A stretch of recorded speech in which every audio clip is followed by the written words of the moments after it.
शांताकारं भुजंगशयनं पद्मनाभं सुरेशं विश्वाधारं गगनसदृशं मेघवर्णं शुभांगं लक्ष्मीकान्तं कमलनयनं योगिभिध्यानगम्यं वंदे विष्णु भवभयहरं सर्वलोकैकनाथं। मंगलम भगवान विष्णु मंगलम गरुड़ध्वज मंगलम पुंडरीकाक्ष मंगलाय तनोहरि। ओम नमो भगवते वासुदेवाय। आज का दिन आप सभी के लिए मंगलमय हो।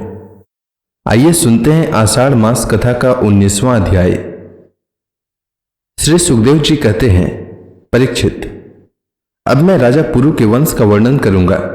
इसी वंश में तुम्हारा जन्म हुआ है।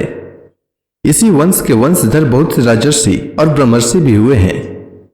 पुरु का पुत्र हुआ जन्मंजय, जन्मंजय का प्रचिनवान, प्रचिनवान का प्रवीर, प्रवीर का नमस्यु और नमस्यु का पुत्र हुआ चारुपद, चारुपद से सुदयु, सुदयु से बहुगौ, बहुगौ से संयाति, संयाति से अहमयाति और अहमयाति से रौद्रासु हुआ। परीक्षित, जैसे विश्वात्मा प्रधान प्राण से 10 इंद्रियां होती है, वैसे ही घृताची अप्सरा के गर्भ से रौद्रासु के 10 पुत्र हुए। ऋतेयु, कुक्षेयु, स्थंडिलेयु, कृतेयु, जलेयु, संतेयु, धर्मेयु, सत्ययु, व्रतेयु और सबसे छोटा वनेयु।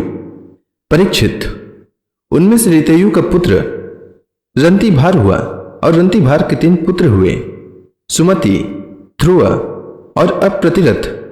अप्रतिरथ के पुत्र का नाम था कणव, कणव का पुत्र मेधातिथि हुआ। इसी मेधातिथि से प्रस्कणव आदि ब्राह्मण उत्पन्न हुए। सुमति का पुत्र रैभ्य हुआ। इसी रैभ्य का पुत्र दुष्यंत था। एक बार दुष्यंत वन में अपने कुछ सैनिकों के साथ शिकार खेलने के लिए गए हुए थे। उधर ही वे कणव मुनि के आश्रम पर जा पहुंचे। उस आश्रम पर देव माया के समान मनोहर एक स्त्री बैठी हुई थी। उसकी लक्ष्मी के समान अंग कांति से वह आश्रम जगमगा रहा था। उस सुंदरी को देखते ही दुष्यंत मोहित हो गए और उससे बातचीत करने लगे। उसको देखने से उनको बड़ा आनंद मिला। उनके मन में काम वासना जागृत हो गई। थकावट दूर करने के बाद उन्होंने बड़ी मधुर वाणी से मुस्कुराते हुए उससे पूछा, कमल दल के समान सुंदर नैनों वाली देवी, तुम कौन हो और किसकी पुत्री हो? मेरे हृदय को अपनी ओर आकर्षित करने वाली सुंदरी, तुम इस निर्जन वन में रहकर क्या करना चाहती हो? सुंदरी, मैं स्पष्ट समझ रहा हूं कि तुम किसी क्षत्रिय की कन्या हो, क्योंकि पुरुवंशियों का चित्त कभी अधर्म की ओर नहीं झुकता। शकुंतला ने कहा, आपका कहना सत्य है। मैं विश्वामित्र जी की पुत्री हूं। मेनका अप्सरा ने मुझे वन में छोड़ दिया था। इस बात के साक्षी हैं मेरे पालन पोषण करने वाले महर्षि कणव। वीर शिरोमणि, मैं आपकी क्या सेवा करूं? कमल नयन, आप यहां बैठिए और हम जो कुछ आपका स्वागत सत्कार करें उसे स्वीकार कीजिए। आश्रम में कुछ तिनका भात है।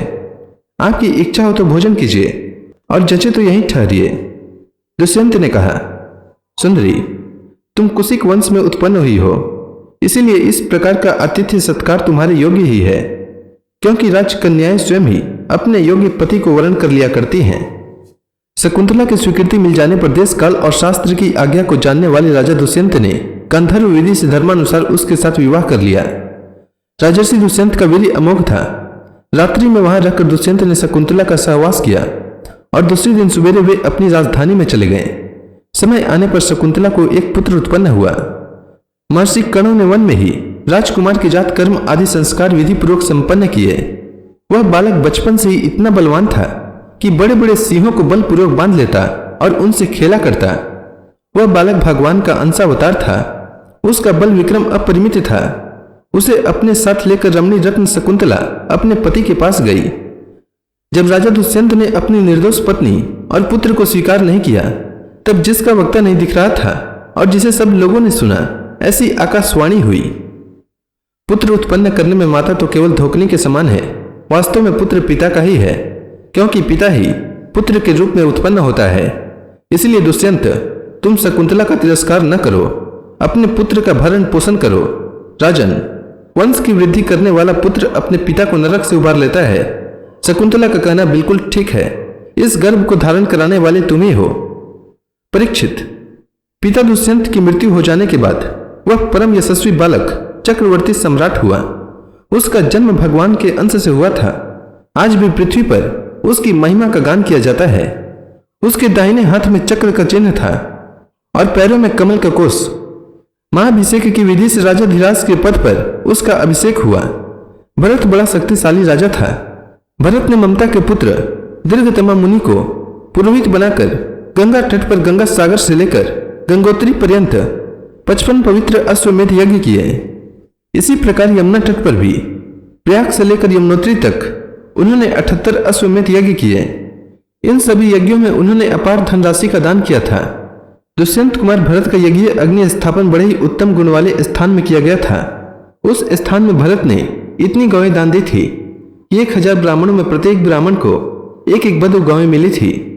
इस प्रकार राजा भरत ने उन यज्ञों में 133 घोड़े बांधकर समस्त नरपतियों को असीम आश्चर्य में डाल दिया। इन यज्ञों के द्वारा इस लोक में तो राजा भरत को परम यश मिला ही, अंत में उन्होंने माया पर भी विजय प्राप्त की और देवताओं के परम गुरु भगवान श्री हरि को प्राप्त कर लिया।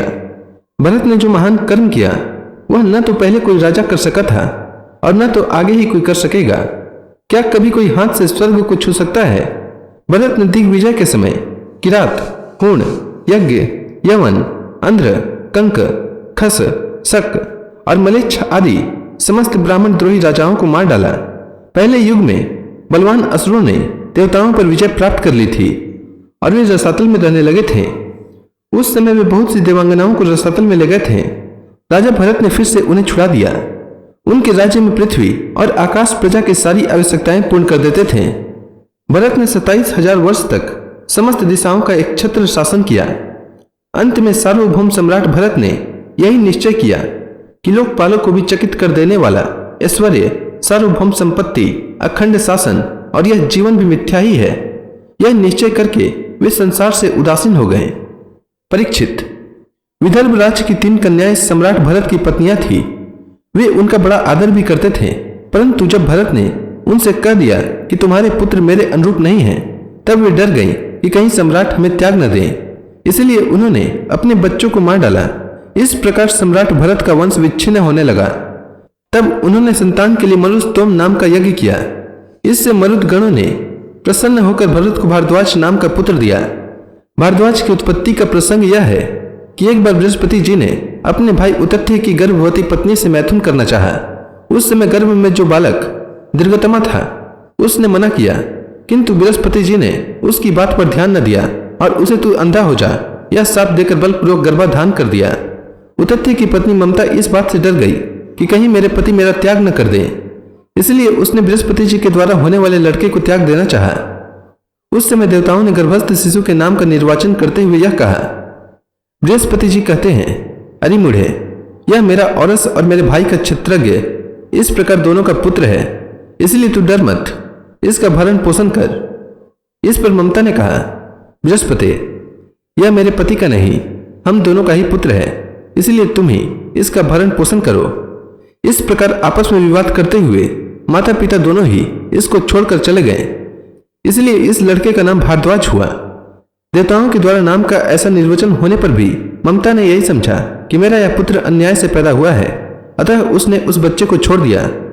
अब मरुदगणों ने उसका पालन किया और जब राजा भरत का वंश नष्ट होने लगा तब उसे लाकर उनको दे दिया। यही भारद्वाज भरत का दत्तक पुत्र हुआ। तो इसी के साथ श्रीमद् भागवत महापुराण में वर्णित पुरु के वंश, राजा दुष्यंत और भरत के चरित्र का वर्णन नामक यह अध्याय समाप्त हुआ। इसके आगे की कथा मैं कल के अध्याय में सुनाऊंगा। तब तक के लिए भगवान हरि का नाम लेते रहें। तो प्रेम से बोली भगवान विष्णु की जय, श्री कृष्ण भगवान की जय, समस्त देवी देवताओं की जय।